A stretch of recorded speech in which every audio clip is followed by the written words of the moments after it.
notre sujet, c'est la Digital Workplace, les menaces, les parades et la prévention. On finira d'ailleurs là-dessus, avec la prévention, avec un témoignage de Jean-Marc. Donc, je présente brièvement nos intervenants. Alors, je ne sais pas si vous avez le même ordre que moi à l'écran. En dessous de moi, Éric Tavidian, qui est le fondateur de Celséon. Nous avons Stéphane Padic, qui est Solution Engineering Manager chez VMware. Aurélien Tenef, qui s'est joint à nous de Netrix. Et nous avons perdu, enfin, ou en tout cas, moi, j'ai perdu Jean-Marc Urbani, mais qui était là il y a 2 secondes. Jean-Marc, il est toujours là. Très bien. Jean-Marc est DSI de ASL Airlines en Belgique et il nous parle depuis Liège par la magie de la Digital Workplace et de Zoom en particulier aujourd'hui. Alors, la sécurité, la Digital Workplace, c'est un sujet que nous avons déjà évoqué avec Stéphane, avec un sujet qui est d'ailleurs ici écrit noir sur blanc sur l'écran, ou plutôt blanc, oui, noir sur blanc ou bleu sur blanc.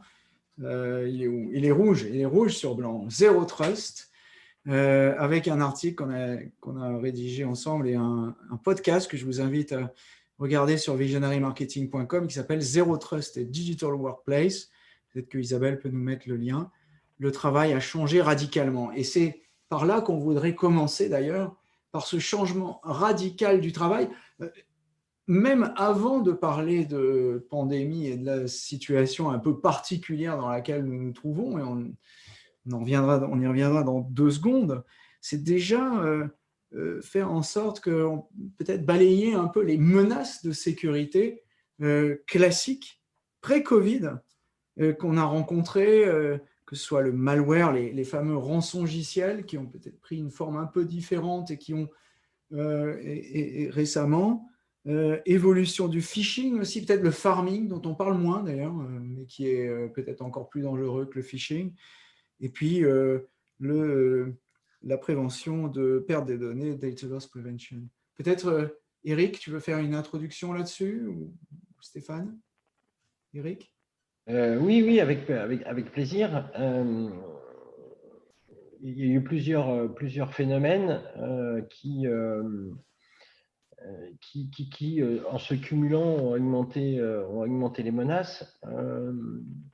On a vu l'émergence de l'accessibilité au SI à travers les mobiles, à travers les tablettes. Ça, c'est un premier point. Il y a également l'émergence des environnements SaaS.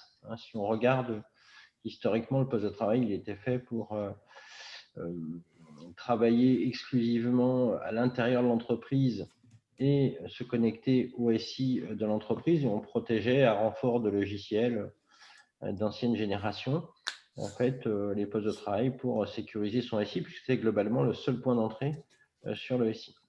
Aujourd'hui, ce poste de travail, il est sorti de l'entreprise, alors à travers la mobilité. Alors quand je parle de poste de travail, je parle de l'ensemble des endpoints, à travers notamment la mobilité, puis ça a été renforcé et accéléré à travers effectivement l'épisode du confinement que tout le monde a vécu, où il a fallu continuer à travailler depuis n'importe où. Effectivement, les personnes malfaisantes en ont profité pour s'engouffrer et non pas créer forcément de nouvelles menaces, mais au moins accélérer les anciennes. Et puis, pour le coup, les entreprises n'étaient pas forcément prêtes par rapport à ces nouveaux usages à traiter ces nouvelles menaces ou ces menaces auxquelles ils n'étaient pas forcément confrontés puisque le poste de travail ne travaille qu'à l'intérieur de l'entreprise. Ensuite, après, il y a des menaces, il y en a 2 grands types. Il y a effectivement les menaces sur lesquelles on peut se protéger, qui sont des menaces effectivement liées à l'outil informatique. Puis après, il y a des menaces qui sont tu parlais d'effectivement, par exemple, la fraude au président ou effectivement le retournement de collaborateurs qui vont généralement faire sortir des données de l'entreprise ou donner des informations confidentiels. Voilà, c'est plus difficilement contournable de manière prospective, on y reviendra. Mais là, c'est plutôt les outils de traçabilité qui vont faire qu'une fois que le mal aura été fait, on saura qui l'a fait. Mais toujours est-il qu'on voit qu'aujourd'hui, le business de la fraude sur Internet a atteint des sommets en 2020 jamais connus de plusieurs milliards de dollars. Une question pour Stéphane, peut-être, qui, comme VMware, une société internationale, bien entendu, et notamment américaine. Quelle est la vision justement de ce changement de mode de travail? Est-ce que c'est un changement? Parce qu'en France, on est un peu décalé quand même par rapport à cette... on ne veut pas dire qu'on vient de découvrir Zoom, mais il y a eu beaucoup d'articles qui ont été écrits là-dessus. Pour avoir travaillé longtemps en Angleterre ou en Amérique, je ne pense pas que ce soit quelque chose de très nouveau. Donc, simplement, c'est peut-être aussi une question d'échelle de changement de travail, même y compris aux États-Unis d'ailleurs.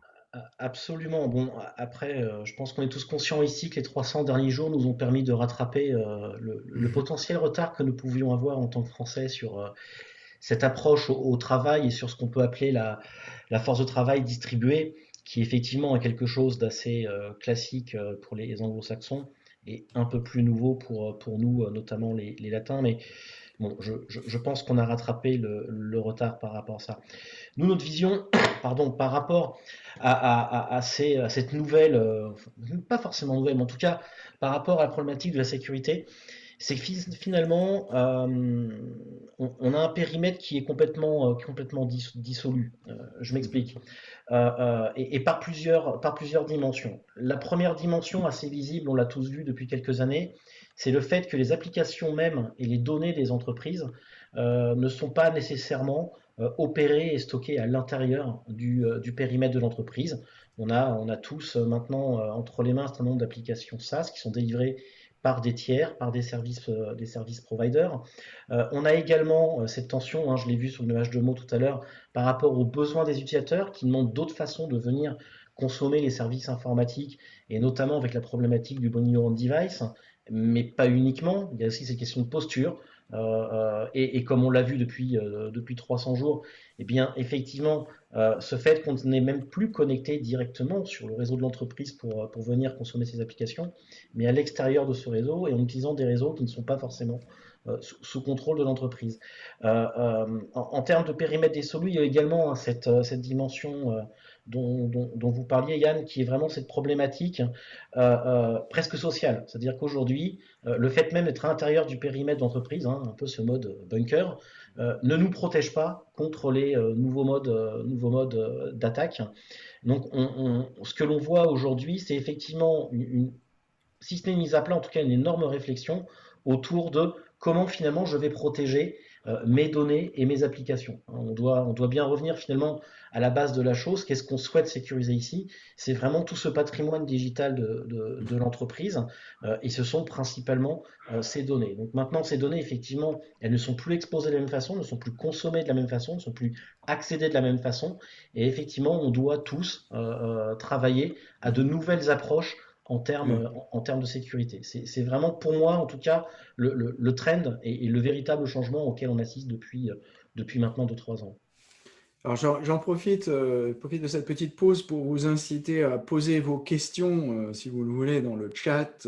Isabelle prendra note de tout ce que vous demandez. Moi, j'aimerais bien revenir sur qui sont finalement les gens derrière ces attaques, parce qu'on parle de ces phishing, etc. Et je me souviens avoir assisté à une présentation d'un représentant de Kaspersky il y a 2 ans à Lille lors du salon de la sécurité, et qui expliquait que contre toute attente, le hacker en question n'était pas un type en cagoule dans le fin fond de son garage, mais que c'était, je me souviens de son expression, c'était de véritables DSI, disait-il, qui sont installés souvent dans des pays où ils sont protégés, et qu'on les reconnaît en général au travers des signatures de leurs serveurs, parce que leurs serveurs sont aussi protégés, mais ils ne sont pas forcément très légaux, et qu'ils ont des signatures, ils ont des adresses, et aussi eux ont des signatures quand ils codent, parce qu'en fait, ils ont des tics de code, comme une DSI, et ils commettent toujours les mêmes erreurs, toujours les mêmes... C'était assez amusant. Est-ce qu'il y a une évolution là-dessus, ou est-ce qu'on est revenu aux gamins à capuche? Il y en a de temps en temps des gamins à capuche, mais ce n'est pas les plus importants. Je pense que c'est quelque chose qui, au contraire, a tendance à se renforcer. On l'a vu, hein, par rapport aux grandes informations qu'on a pu tous lire depuis ces dernières semaines.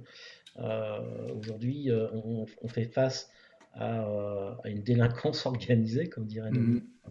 On fait face à des gens qui sont effectivement extrêmement organisés, oui, on est très très loin de cette image du petit hacker qui se fait Oui. plaisir au fond de la cave. Ça fait bien longtemps. Je pense qu'aujourd'hui, ce sont de véritables groupes, et qu'une réponse doit être apportée au moins à la hauteur de Ouais. l'organisation. Ouais, absolument. Et le fait que tout le monde soit isolé rend tout le monde plus vulnérable, parce que c'est plus difficile de se lever pour aller voir son camarade ou appeler l'informaticien de service pour lui donner un coup de main. S'il n'est pas derrière son téléphone ou derrière son Zoom ou Teams. Alors c'est un point très intéressant, et c'est justement ce qui reboucle avec l'un des piliers de la mise en œuvre d'un digital workplace, hein, de manière globale. C'est l'information et la formation des utilisateurs. On part sur une culture qui est très digitale. Cette culture nécessite aussi que de bons réflexes soient acquis par les utilisateurs eux-mêmes. Finalement, chacun doit être acteur quelque part et doit être conscient du rôle qu'il joue dans la protection de ce patrimoine digital. Donc l'aspect formation est extrêmement important. Effectivement, jusqu'à présent, la sécurité était l'affaire des experts, et ma foi, l'utilisateur ne le voyait pas, n'en Ouais. parlait pas. Et la sécurité pour lui, c'était le machin qui éventuellement pouvait l'empêcher de travailler, mais c'était la vision qu'il en avait. Aujourd'hui, il doit comprendre qu'il est l'acteur numéro un et finalement la première barrière en cas de problème.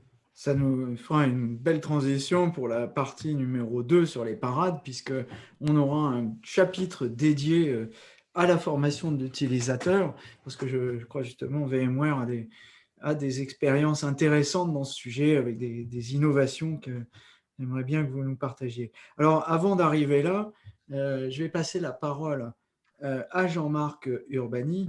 La problématique des applications est aussi très importante. On a vu l'utilisateur, son isolement, le changement du mode de travail, mais il y a également les applications qui ont changé radicalement depuis 20 ans. Encore une fois, c'est une question de masse. Le SaaS, ça existe depuis longtemps. Ça avait un autre nom avant, mais enfin, ça existe.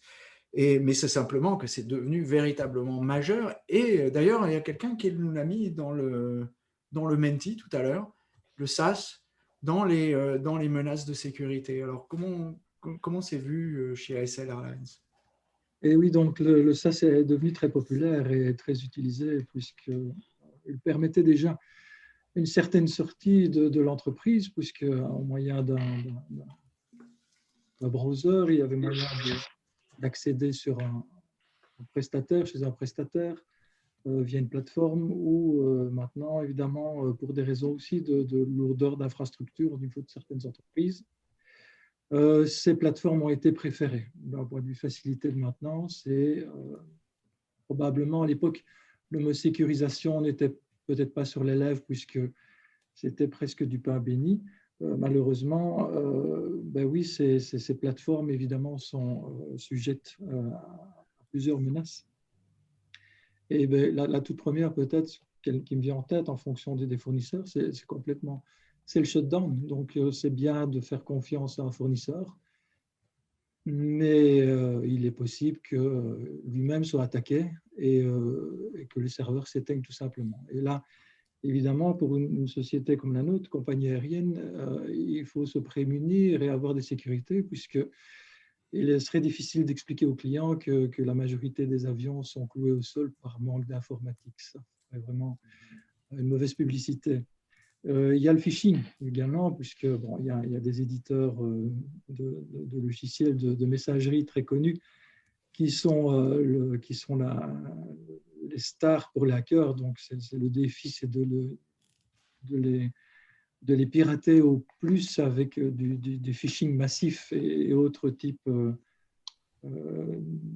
d'attaques qui évidemment ont pour but évidemment d'attraper, de coincer l'utilisateur, et c'est d'autant plus facile lorsque chacun est chez soi et donc ne peut pas aller chez son camarade, comme vous l'avez précédemment dit, pour savoir si ce qui se passe est normal. Je dirais que le SAS aussi, au tout début en tous les cas, a été utilisé comme un ancien. Donc c'était une nouveauté, mais il a été utilisé comme des anciens systèmes qui étaient à l'intérieur de l'entreprise.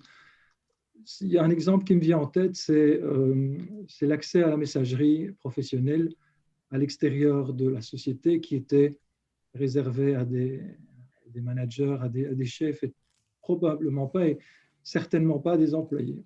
La parade des employés, c'est évidemment de transférer leur messagerie, leur message professionnel sur leur messagerie privée. Messagerie privée sur un ordinateur de maison qui est certainement beaucoup moins, voire pas protégé du tout. Et le hacker a, à partir de là, une porte d'entrée royale où il peut faire du monitoring de la personne, voir si elle est intéressante et commencer avec des attaques classiques de substitution, de signature, etc., etc. Donc ça, c'est vraiment quelque chose qu'il a fallu rendre public aux utilisateurs en leur expliquant, en les éduquant, en leur disant que le SAS peut être protégé. Nous avons fait des analyses de risque et qu'il ne faut certainement pas l'utiliser comme un ancien outil. Et puis alors, il y a cette norme qui est arrivée il y a pas longtemps, il y a moins de 3 ans, c'est le fameux GDPR, donc, où l'entreprise doit être garante de la sauvegarde ou de la protection des données. Et là, je pense que beaucoup n'étaient pas préparés à cela et les brèches ont été découvertes petit à petit. Heureusement colmatées avant perte, mais c'est également quelque chose qui a dû être pris en compte afin de protéger toutes ces données et d'éviter une amende, évidemment, de la part de l'Europe. Et enfin, peut-être finir avec tous ces systèmes de stockage comme Dropbox et autres qui ont été et qui sont toujours susceptibles d'être attaqués, et donc où des données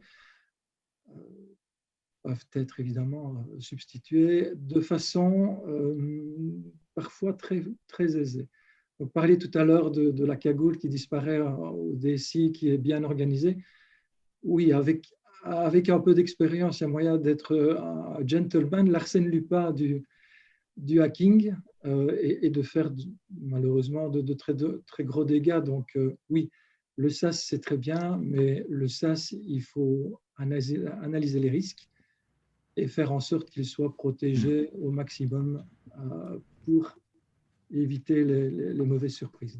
Absolument, et dans les dernières grandes attaques qu'on a subies, il y a eu Microsoft 365, qui a perdu une grosse partie de ses mots de passe. Donc, si jamais vous êtes client Microsoft 365 et que vous êtes administrateur de votre espace, il faut vite aller sur Azure pour aller obliger tous les utilisateurs à mettre en place, qu'ils le veuillent ou non, la double authentification. C'est excessivement pénible, mais c'est indispensable. Alors, on l'a dit, Eric, le travail a changé, mais ça, c'était avant. Alors, depuis le Covid, là, on est passé à une autre dimension. Oui, tout à fait. Comme on le disait, c'est que effectivement, le poste est sorti de l'entreprise, donc tout ce qu'il y avait sur le poste et qui le protégeait ne sert à rien ou à peu de choses. Notamment si on prend le cas des antivirus qui protègent contre les menaces, les virus que l'on connaît. Donc, il est important aujourd'hui de pouvoir adresser de manière différente les nouvelles menaces ou les menaces existantes auxquelles sont confrontés les postes de travail à travers la nouvelle manière de fonctionner. Et nous, ce que l'on croit, et la conviction de Celséon, c'est effectivement de dire que ces nouvelles menaces ne peuvent être résolues que par des nouveaux écosystèmes, en fait. Et de regarder les écosystèmes qui sont partis d'une page blanche pour traiter ces nouveaux sujets. Et du reste, on le voit, et je remercie Jean-Marc qui est là parmi nous, puisqu'on accompagne ASL depuis un certain nombre d'années. C'est un des premiers clients historiques de Celséon, et on s'aperçoit que, et Jean-Marc le dira bien mieux que moi tout à l'heure, qu'aujourd'hui, on a implémenté l'ensemble de l'ensemble de solutions, parce que je pense qu'on ne va pas résoudre tous les problèmes avec une seule solution, mais de résoudre avec un ensemble de solutions qui se complètent. On a vu quelques mots apparaître tout à l'heure, c'est effectivement SASI, CASBI, etc., EDR, et notamment avec notre partenaire VMware, où on intègre leurs solutions pour avoir une offre complète qui va permettre de sécuriser à la fois l'ensemble des devices, que ce soit les mobiles, les hybrides ou les portables ou encore les postes de travail interne. Mais ce qui est intéressant, c'est qu'il faut qu'on protège le poste de travail de l'entreprise qui devient la première menace pour le SI de l'entreprise. Donc, le paradigme est totalement inversé, ça a totalement changé. Et aujourd'hui, le SI de l'entreprise doit se protéger contre ses propres postes de travail. Donc, on voit bien que ce n'est pas avec les anciennes solutions, les anciens écosystèmes qu'on va pouvoir résoudre le sujet. Alors, justement, parlons des parades. Alors, dans ces parades, en dehors des outils dont tu as parlé, et ils sont nombreux, on ne peut pas se fier à un seul de ces outils, comme tu le dis, il y a aussi une bonne approche qui consiste à classifier les types de données qui sont sensibles. Parce que finalement, c'est peut-être pas non plus la peine de se fatiguer à tout protéger. Il y a peut-être des choses qui sont plus sensibles que d'autres. Alors, effectivement, ça c'est notamment la menace qu'on appelle la data leak protection, c'est-à-dire de protéger en fait contre l'évasion des données de l'entreprise. Et c'est un sujet que j'ai eu l'occasion d'accompagner une grande banque française sur ces sujets-là, où effectivement les données sont classées en trois catégories. Et c'est effectivement la dernière catégorie qui est nécessaire de protéger. Alors effectivement, en termes de dispositifs, on a des concepts comme le CASBI qui permettent effectivement, en fonction de la classification de la donnée et du rôle de chacun dans l'entreprise, de dire effectivement, cette donnée-là, elle ne peut pas être transférée par mail, elle ne peut pas être mise sur SharePoint, telle personne a le droit de le faire, d'autres n'a pas le droit de le faire, etc., etc. Mais on s'aperçoit en fait que les vraies données très, très, très sensibles des entreprises qui sont détenues par quelques personnes qui ont le droit de manipuler ces données, elles peuvent sortir à un moment donné de l'entreprise. C'est simple, je suis DRH d'un grand groupe du CAC 40, j'ai accès au salaire de la direction générale, j'imprime ces salaires-là, je les emmène chez moi et puis je les pose à travers mon poste de travail perso sur Facebook. Voilà, ou je les envoie au syndicat, enfin, peu importe. On s'aperçoit que n'importe quel outil logiciel ne va pas permettre à quelqu'un qui n'a pas le droit, qui a le droit d'accéder à ces informations, de les faire s'il se fait retourner soit par une intelligence concurrente ou par éventuellement une intelligence d'État de sortir ces données. Donc là, on va être effectivement sur ce type de données, la nécessité de mettre en place des bastions. C'est un autre sujet, c'est de dire effectivement, le mal est fait. Comment il faut que j'évite que ça se reproduise, d'une part, mais surtout, quel est l'ensemble des transactions qui ont permis d'arriver à cette fuite de données, et puis après, effectivement, de trouver la source du problème. Mais comme quoi aussi, la règle, c'est qu'on ne pourra pas, le zéro risque n'existe pas. C'est pas parce qu'on limite les voitures à 90 km/h quand les gens n'ont pas le droit de boire et qu'ils ont, voilà, etc., tous 12 points, ils sont tous assurés qu'il n'y aura pas des morts sur la route. Là, Et c'est une excellente transition parce que comme justement il n'y a pas de système infaillible, il faut justement, comme l'a dit Stéphane tout à l'heure, éduquer l'utilisateur. Alors Stéphane, comment éduque-t-on l'utilisateur? On ne lui tape pas sur la tête en lui disant il faut faire attention. Comment on Non, non, fait? non, surtout pas. Il faut vraiment une approche qui en fait embarque l'utilisateur. Je pense qu'il faut déjà que les personnes soient conscientes de la valeur des données notamment qu'ils manipulent dans le cadre de leurs fonctions. Comme je le disais hein, tout à l'heure, la sécurité ne doit pas être vue comme quelque chose de punitif, mais au contraire comme quelque chose qui a de la valeur et qui est important pour chacun. Donc, typiquement, ce que nous avons fait chez VMware de ce point de vue-là, c'est vraiment de choisir la voie de l'explication, la voie de la formation, et également d'embarquer les gens sur des aspects qui sont extrêmement pratiques pour nous, mais qui sont presque de la gamification. Je vais prendre un exemple très pratique. Très régulièrement, chacun d'entre nous reçoit un mail qui est en fait un mail de phishing. Alors bien entendu, il est sécurisé et nous renverrait vers des plateformes sécurisées de VMware. Mais le but, en fait, est que chacun des employés soit capable d'identifier, d'intercepter et de signaler ce mail le plus vite possible auprès des équipes de sécurité de la société. Ce que l'on voit par rapport à ça, c'est que finalement, avec cette approche qui est plutôt une approche par le jeu, entre guillemets, eh bien, les gens font encore plus attention et font attention à chacun des emails qu'ils reçoivent.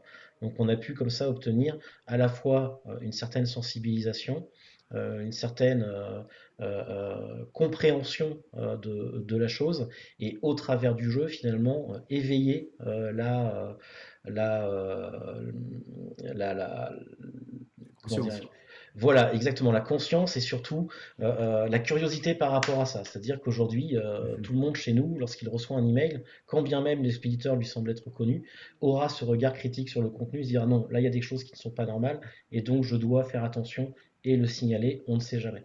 Donc c'est vraiment quelque chose d'assez simple à mettre en œuvre et qui donne beaucoup de très bons résultats.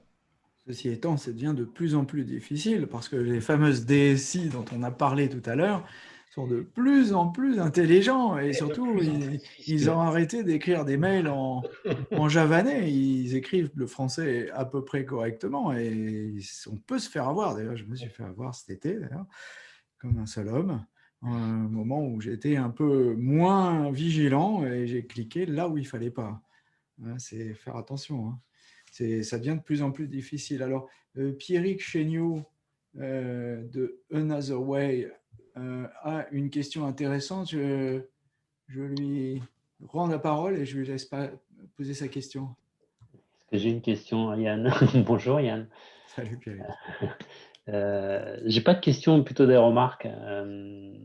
Bon, c'est sympathique d'entendre tout ce que vous venez de dire. Moi, ce qui est à constater hein, aujourd'hui, hein, et c'est pas moi, c'est l'ANSSI et c'est tous les organismes. Et c'est sur ce que travaille en fait Another Way aujourd'hui. 80% des failles aujourd'hui sont liées au firewall entre le clavier et la chaise. Et on investit 32% à peu près des budgets SI dans l'infrastructure pour faire Fort Knox, alors que enfin 32% dans l'humain et le reste dans tout ce qui est 67% en fait, plus de 67% dans l'infrastructure et quasiment rien dans l'humain. Donc il y a un paradoxe là-dessus en termes d'investissement. Ce qui est un autre commentaire aussi qu'on peut faire, c'est que toutes les sessions de formation qui existent et d'acculturation des collaborateurs, c'est sympa, mais ça reste dans l'univers professionnel. Donc en fait, le collaborateur, il reste dans un univers, je suis chez VMware, je fais attention aux mes emails que je reçois chez VMware. Sauf que là, on n'adresse qu'une toute petite partie de l'histoire, parce que la vie... Oups. On a perdu notre ami Pierrick. Bon, c'est l'Internet breton qui a été hacké. Collaborateurs allaient aussi revenu. consulter leur boîte Gmail, leur boîte Outlook, leur boîte perso, et rien ne leur... D'accord. Désolé, Pierrick, on t'entend pas, on t'entend mal. Il y a un problème de connexion. ne maîtrise pas l'entreprise.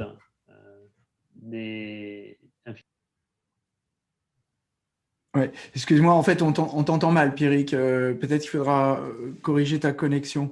Je vais passer la parole peut-être à Jean-Marc, justement, pour répondre à ce point sur l'investissement entre l'humain et la technologie.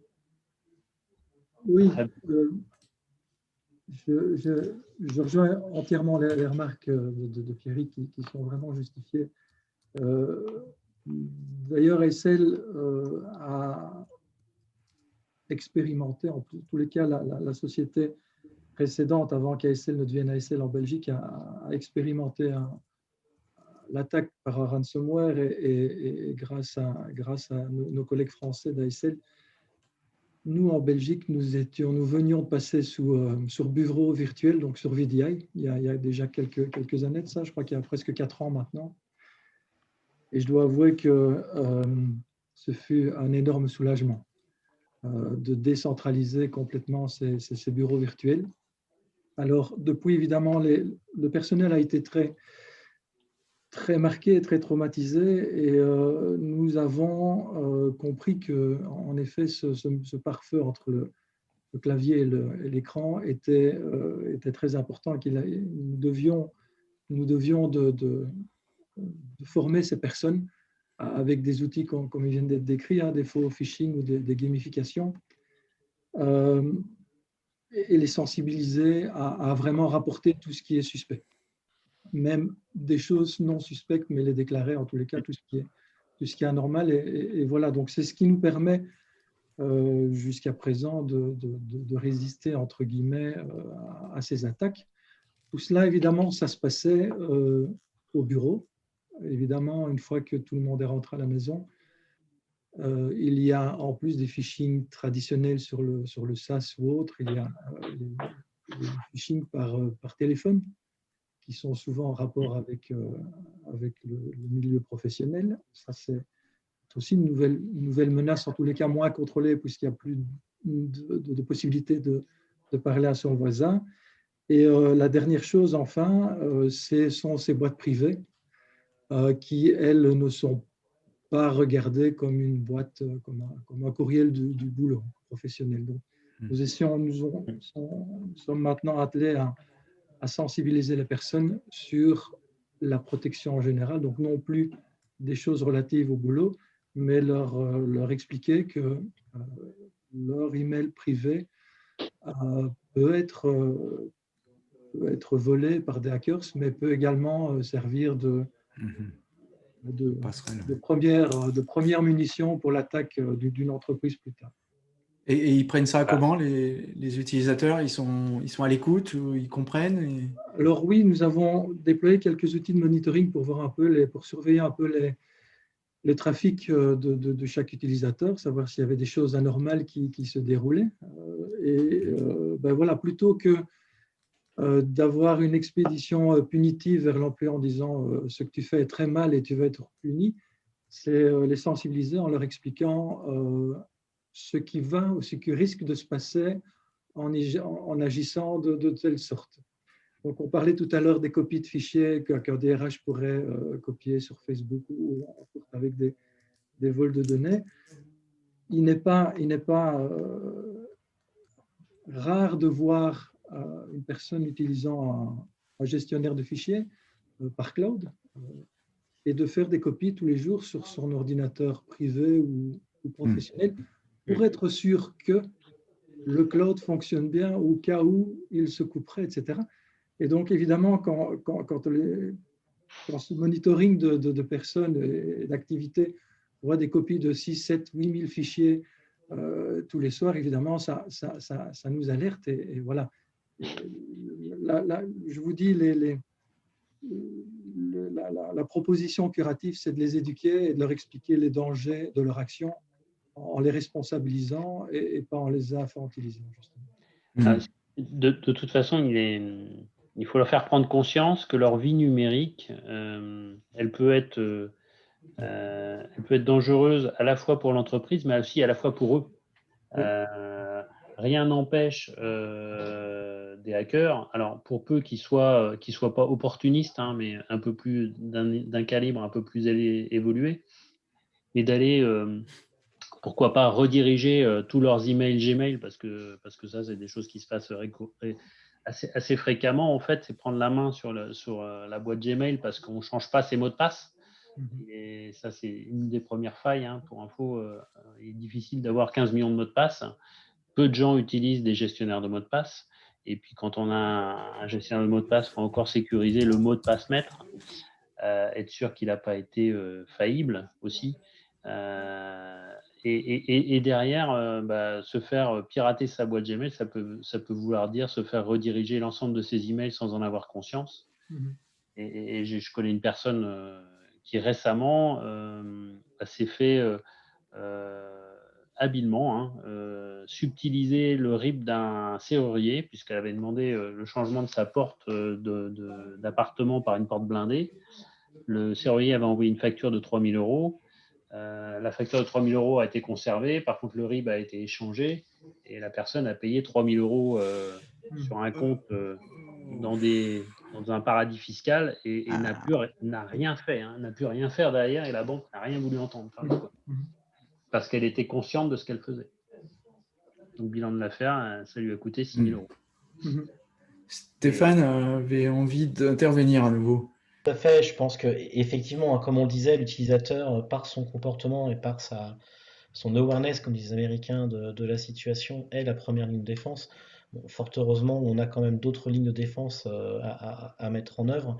Et je pense notamment à l'ensemble des outils un peu de nouvelle génération qu'on peut voir éclore aujourd'hui, au centre desquels les EDR, bien entendu, mais qui se basent effectivement sur une autre approche de la sécurité. Là où jusqu'à présent, on essayait d'identifier, de trouver ce qui était une menace connue, typiquement sur la base de signatures. Aujourd'hui, on va énormément travailler sur un comportement inattendu. C'est-à-dire qu'il est beaucoup plus facile, étant donné la complexité du SI aujourd'hui, d'être capable de définir et d'identifier ce qui est un fonctionnement normal. Et quand je parle de fonctionnement, c'est vraiment de la manière la plus globale possible, bien entendu. Ce n'est pas uniquement le fonctionnement d'une machine ou d'un logiciel, mais c'est l'ensemble du workflow qui peut être analysé et surveillé, et donc correspondre à un certain niveau de norme.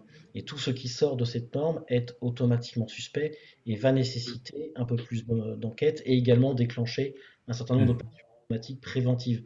Alors, bien entendu, ce sont des choses que VMware met en œuvre et propose à ses clients à travers de cette technologie, mais bien entendu, c'est aussi vraiment une façon de faire qui aujourd'hui est quand même assez répandue. C'est vraiment non plus de se retrouver par rapport à ce qui est connu, parce qu'on reconnaît tous aujourd'hui que la menace la plus importante est celle que nous ne connaissons pas, mais plutôt de se dire finalement, lorsqu'il y aura un problème, ce problème, on le détectera avant tout par rapport à une certaine déviation sur ce qui est la norme pour nous. Et déjà à ce moment-là, on a comme un certain nombre de moyens et d'outils qui vont nous permettre, si ce n'est de le corriger immédiatement, en tout cas d'en limiter l'impact sur le système d'information. Et je pense que ça aussi, c'est une deuxième barrière, elle est extrêmement importante par rapport à ce dont on est en train de parler, ces problématiques de phishing, d'email. Forcément, derrière, cela va générer un comportement pas forcément entendu de la part de l'utilisateur lui-même, mais comportement qu'il est extrêmement facile d'identifier pour des outils intelligents. Merci Stéphane. Nous avons Aurélien qui veut intervenir et qui a levé la petite main. Oui, je voulais juste faire un petit commentaire. Je voulais tout simplement dire, je vous entends tous effectivement de vœux pieux appeler à former les utilisateurs, mais justement, ça porte déjà ses fruits. On l'a vu dans l'actualité ces derniers temps, l'évasion totale d'utilisateurs par rapport à WhatsApp. Tout le monde a fini par comprendre, alors qu'on dit depuis des années qu'effectivement le business model autour des données qui circulent sur WhatsApp est utilisé par Facebook. Donc, Eh ben là, les utilisateurs, réaction, ils utilisent d'autres systèmes de messagerie instantanée qui sont pourtant connus et utilisés depuis des années aussi, mais qui, eux, sont un peu plus garants de la sécurité des données. Donc oui, la prévention marche. Ça prend du temps, on voit pas toujours la lumière au bout du tunnel, mais en l'espace de peu de temps, l'impact peut être extrêmement important et c'est extrêmement positif, mais il faut de manière régulière effectivement prendre soin de ces utilisateurs et faire du mieux possible pour leur donner envie. La gamification, super, bah ça, je ne peux qu'applaudir des deux mains, c'est une extrêmement bonne pratique, hein. Tu as des chiffres sur ce changement entre WhatsApp et les autres messageries? Là, on parle en millions, dizaines de millions. Enfin, regardez les articles dans la presse, hein, ces jours-ci. Je ne m'attendais pas à un tel raz-de-marée, D'accord. honnêtement. Je ne vois pas l'impact en termes de sécurité, hein. Moi, je vois un impact Je parle de contrôle des en données, termes de la de confidentialité des GAFA, données à caractère de gestion de personnel. données. De gestion de données. Après, il faut mettre ça en parallèle avec l'OSINT, en fait, l'Open Source Intelligence. Et ça n'a absolument rien à voir, malheureusement. Tant que Ce les que je voulais données, dire par là, c'est tant que les que données personnelles n'ont pas fuité, en fait, il n'y a pas de problématique.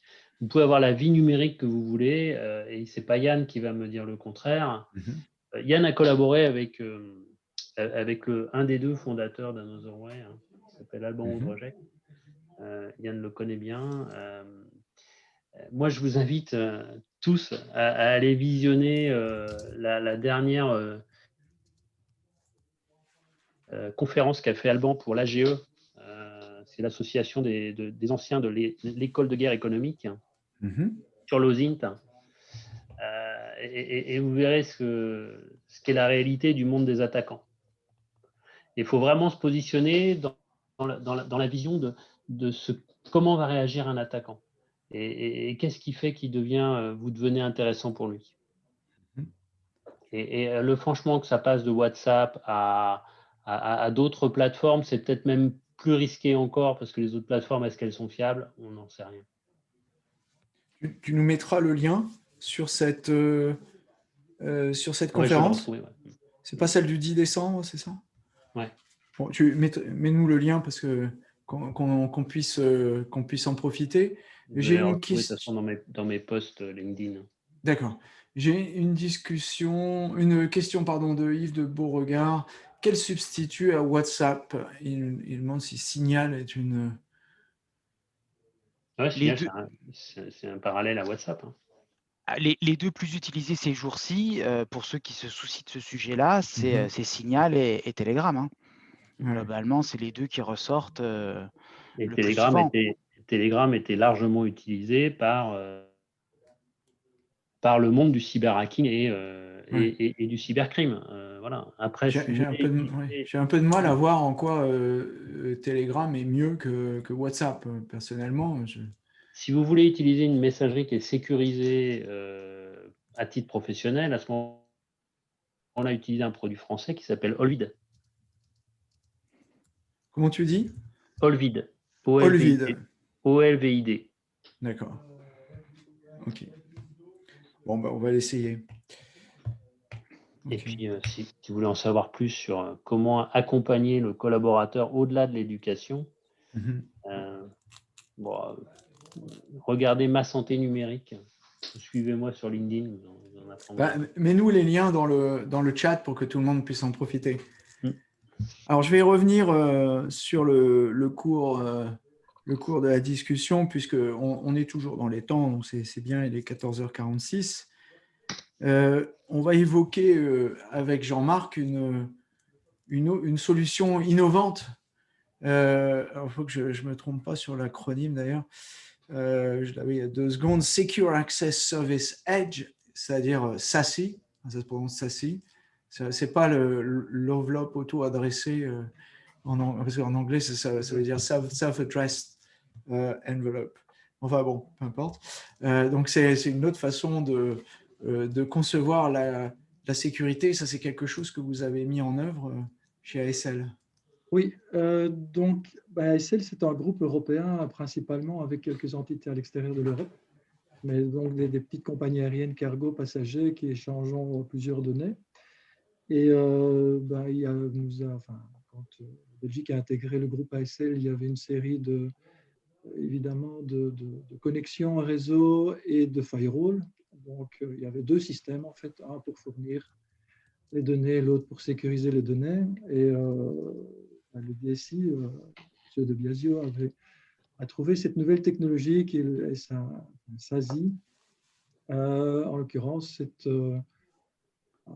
cette interface qui permet de gérer à la fois de faire du SD-WAN, donc d'améliorer les vitesses, les connexions réseau, tout en assurant la sécurité de ce réseau.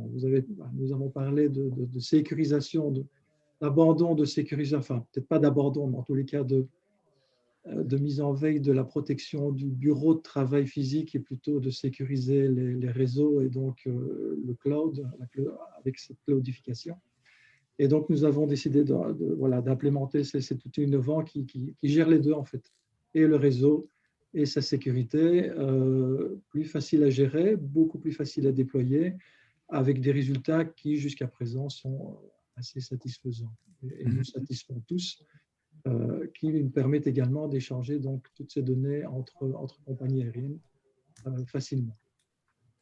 Et pour revenir justement à ce que fait ASL sur le terrain, vous avez mis également en place votre vision du futur de la sécurité avec une vision préventive, c'est notre dernier volet, donc d'anticiper les menaces, une vision prédictive. Comment ça se fait? Comment ça s'est mis en place? Évidemment, il faut toujours essayer d'être en avance sur les attaques, de les prévoir ou en tous les cas d'être préparé à les recevoir. Si nous avions adopté une approche réactive, je pense que nous serions très difficilement en place à l'heure actuelle, spécialement pendant cette période Covid où tout le monde est rentré à la maison, où il fallait être sûr que tout soit sécurisé. Donc, nous essayons à chaque moment de voir les nouvelles technologies sur le marché, d'anticiper ce qui pourrait être le futur des attaques, ou en tous les cas des menaces, et d'implémenter ces technologies peut-être un peu en termes d'avant-gardiste à certains moments. Ça s'est passé avec les bureaux virtuels il y a 7 ou 8 ans maintenant, je pense, où tout le monde se demandait vraiment ce qui se passait dans nos têtes, pourquoi virtualiser des choses alors qu'il y a une belle station de travail au boulot.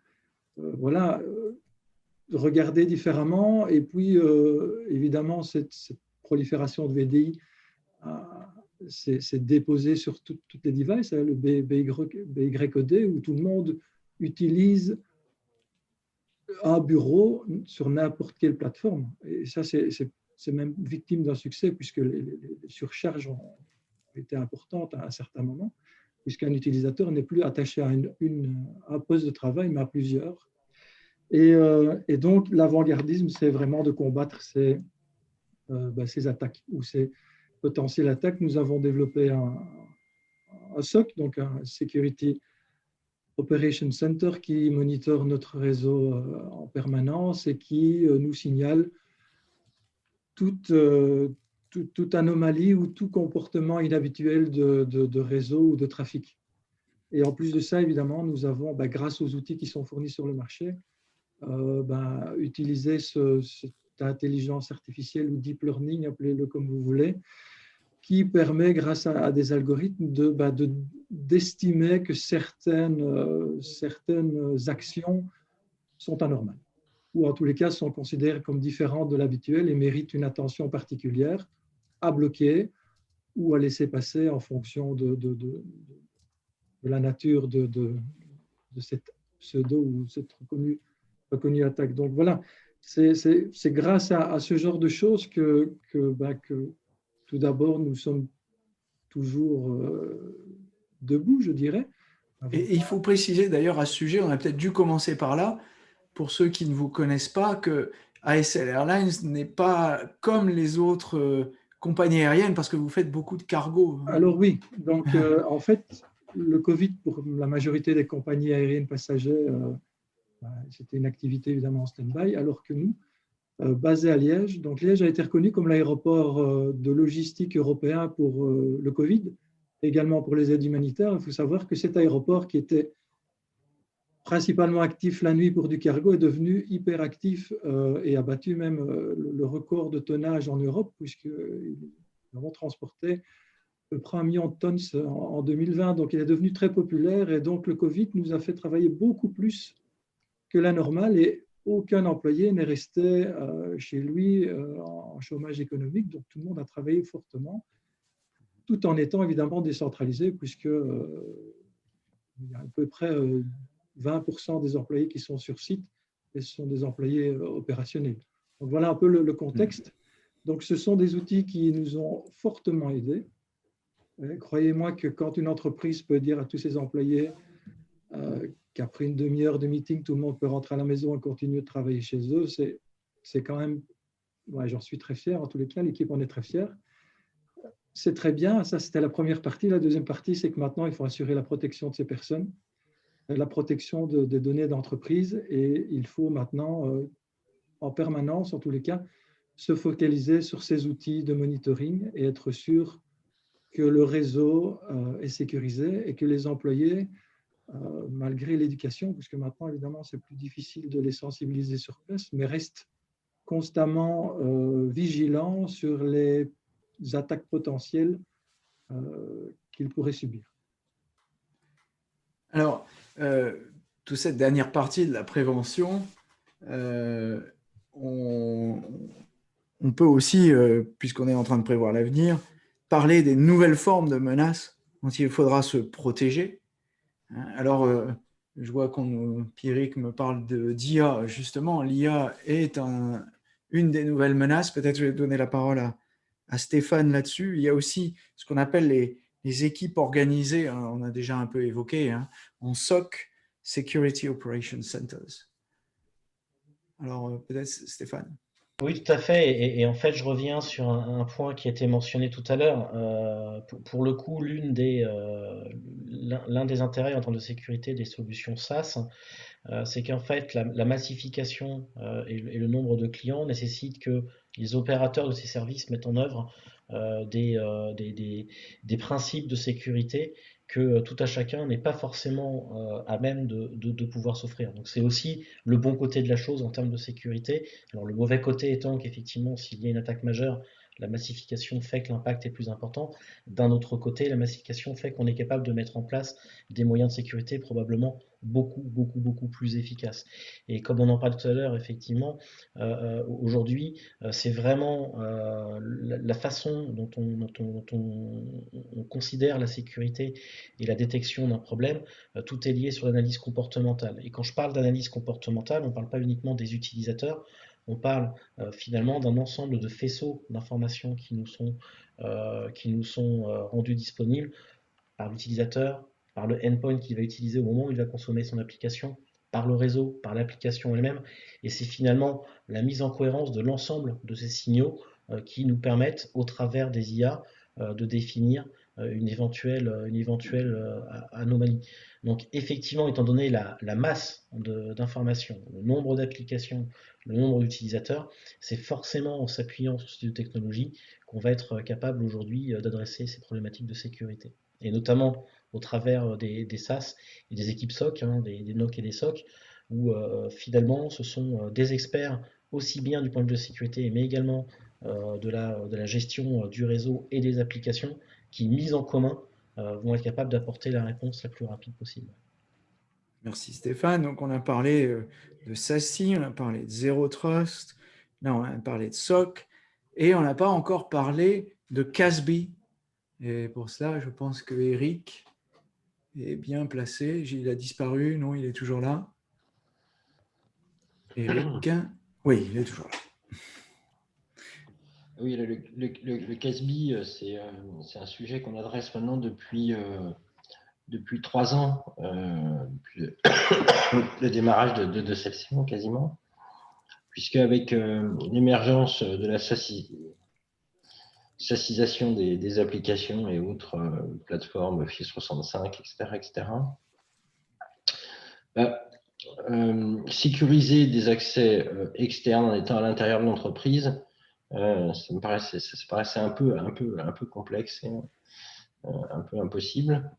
Donc, on a regardé comment, avec l'émergence des premières solutions. Alors après, effectivement, il y a eu sur les Casby plusieurs générations. On s'aperçoit que les premiers Casby ont été sortis par des acteurs historiques de la sécurité, donc avec une vision historique du traitement. On a fait d'autres choix, donc notamment que ont adopté nos clients comme ASL. Des Casby qui s'appuient sur des mécanismes comportementaux intégrant effectivement du machine learning et qui permettent effectivement, en fonction, en s'appuyant bien évidemment sur l'annuaire de l'entreprise et en fonction du rôle de chacun et de la nature des données, d'avoir plus ou moins le droit et du device aussi, et de l'endroit où il se situe. Donc, c'est un peu du smart access. Donc, ce qui vient aussi en complément de ce que l'on sait faire avec Workspace ONE de VMware, qui est intégré également chez ASL. Donc, c'est assez complémentaire. Ça renforce la sécurité. Et bien, effectivement, en fonction de ces comportements, c'est de manière dynamique de granulariser l'accessibilité à cette information sur la lecture, écriture, transfert, etc. etc. Et aujourd'hui, nous, on reste convaincus que le Casby sera la pierre angulaire, la sécurisation des futurs échanges entre l'entreprise et ses différents partenaires, même si l'on voit que le poste de travail sera bientôt un partenaire de l'entreprise, ne sera plus forcément une ressource de l'entreprise. Merci Eric. Marie a peut-être quelque chose à nous dire. Elle nous dit bonjour. Il manque une partie de la question, peut-être, Marie. Peut-être Aurélien, s'il est toujours là, une réaction. Alors, Aurélien, finalement, une fois qu'on a vu toutes ces nouvelles parades et prévention et outils de prévention, mais aussi la fameuse éducation de l'utilisateur qu'on a évoquée tout à l'heure, est-ce qu'on peut jeter notre... c'était la boutade de départ de cette conférence. Est-ce qu'on peut jeter notre antivirus ? Non, ne jetez pas votre antivirus. Il est toujours capable de faire plein de choses et au moins de bloquer ce qu'il a déjà rencontré au moins une fois quelque part dans le monde. Donc non, il est toujours d'actualité, il est toujours nécessaire. Mais comme dans le milieu de la sécurité depuis déjà longtemps, il y a différentes approches possibles, différentes organisations, beaucoup d'éditeurs variés qui répondent à certains besoins et adressent différentes couches de sécurité. Et tous les clients ne sont pas toujours exposés de la même façon.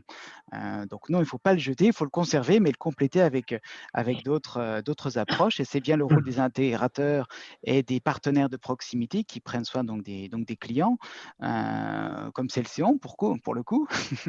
et effectivement, toutes les bonnes volontés sont bonnes à prendre. Les utilisateurs ont besoin, sont en attente, ont envie de bien faire eux aussi, ils ont envie de comprendre. Donc, ils ont besoin d'être aidés, d'être accompagnés, d'être guidés avec bienveillance. Et je pense qu'effectivement, ils sont capables d'agir, de réagir, de bien faire, de s'améliorer. Et puis, il y a beaucoup d'outils, il y a beaucoup de choses sur le marché qui existent. Et je pense que déjà, les inciter à bien s'organiser dans leur propre travail individuel les incitera d'autant plus à faire attention à la sécurité. Parce que s'ils voient un bénéfice à utiliser correctement les outils en SaaS, ne serait-ce que ça, alors on parlait aussi de VDI, ça en plus, eh bien, les sujets se résolveront d'eux-mêmes au fur et à mesure, puisque de toute façon, il n'y aura aucun compromis sur la qualité des services qui sont proposés par les SOC, les NOC distribués, qui sont donc défendus et gérés par des experts, comme évoqué un petit peu plus tôt, des applications, de la sécurité, des réseaux, et plus encore, des ressources précieuses et rares qui sont là pour s'assurer que tout se passe bien. Merci Aurélien. Donc, je ne jetterai pas mon antivirus, c'est promis. D'ailleurs, j'ai un Mac, donc je n'ai pas d'antivirus, ce qui est certainement très mal. C'est pas bien. Bon, c'est pas bien. Je sais pas, à vrai dire, c'est vrai que les utilisateurs de Mac n'ont pas d'antivirus. Les failles Pendant applicatives, un moment, je l'ai désinstallé. les failles applicatives, elles sont dans les applications, elles portent bien leur nom, que ce soit en Windows ou que ce soit macOS ou Android ou etc.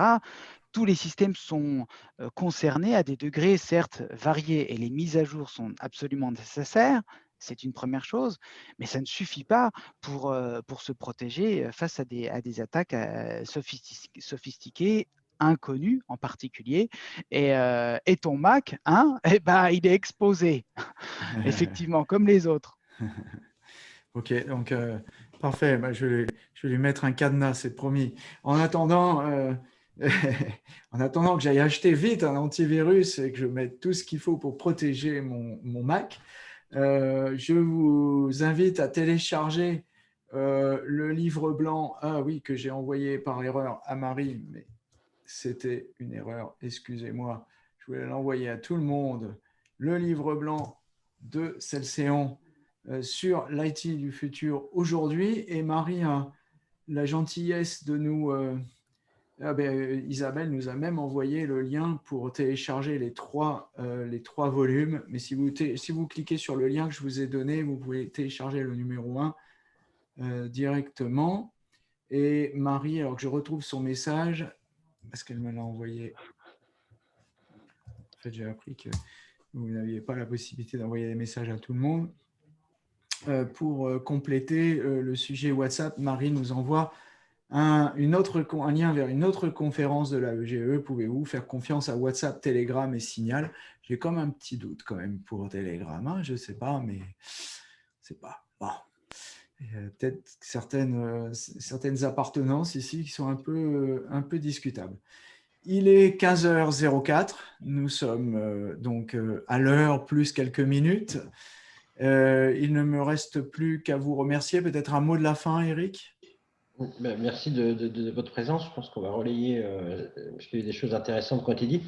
Je tiens à remercier Jean-Marc Urbani, donc le DSI d'ASL, Belgique, mais qui, je sais, va devenir DSI d'ASL tout court bientôt, qui a dû s'absenter parce qu'il avait un codir à 15h, donc il m'avait prévenu, donc à 15h00, il s'est déconnecté pour rejoindre une réunion. Donc, j'ai eu l'occasion de le remercier. Je vous remercie de votre présence également.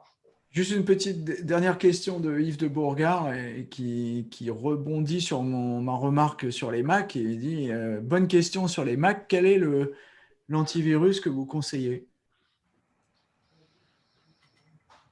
Les experts. Je vais pas être très très objectif, mais effectivement l'offre Carbon Black de VMware offre une très très bonne protection sur la plateforme. Voilà. Ça va de soi. Donc Yves, je n'aurais pas dit mieux, Stéphane. On va vous envoyer le lien pour le télécharger directement après avoir mis votre précieuse carte bleue. Voilà. 2 ans d'abonnement offert par VMware. Absolument. Merci beaucoup à toutes et à tous. On retrouvera cet événement en différé sur la chaîne webinaton.com et bien entendu sur celséon.com. Merci à toutes et à tous. À bientôt pour un autre épisode sur la sécurité et le sujet et tous les sujets liés au poste de travail, à l'environnement de travail du futur. Merci, bonne journée. Merci à tous, au revoir. Au revoir.